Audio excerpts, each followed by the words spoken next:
హరే కృష్ణ. ఆ శ్రీకృష్ణ భగవాన్ గురించి మీకు కొన్ని వివరాలు. ముందుగా శ్రీకృష్ణుడు 3228 బీసీఈ కంసుడి జైల్లో మధురాలో జన్మిస్తాడు. కంసుడు శ్రీకృష్ణుడి తల్లిదండ్రులైన దేవకి వసుదేవుని జైల్లో బంధించాడు. వాసుదేవుడు కంసుడి నుంచి శ్రీకృష్ణుడిని రక్షించడానికి యమునా నదిని దాటి గోకుల్లో అప్పుడే ఒక ఆడపిల్లకి జన్మనించిన యశోద దగ్గర శ్రీకృష్ణుని పెట్టి ఆ ఆడపిల్లని తీసుకొస్తాడు. శ్రీకృష్ణుడు గోకుల్ వదిలి ఫ్యామిలీతో సహా బృందావనానికి వెళ్ళిపోతాడు. బృందావనం నుంచి 50 కిలోమీటర్స్ దూరంలో ఉన్న రాధారాణి బర్త్ ప్లేస్ అయిన బర్సన ఉంటుంది. వృషభాను అండ్ నంద మహారాజు ఫ్రెండ్స్ కావడంతో రాధారాణి శ్రీకృష్ణుని కలవడానికి వస్తుంటుంది.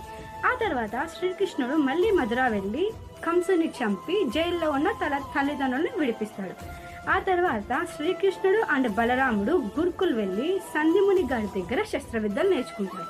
అది మధ్యప్రదేశ్లో ఉన్న ఉజ్జాన్లో ఉంది. ఆ తర్వాత శ్రీకృష్ణుడు ద్వారకాని నిర్మిస్తాడు. ఇప్పుడు ద్వారక గుజరాత్.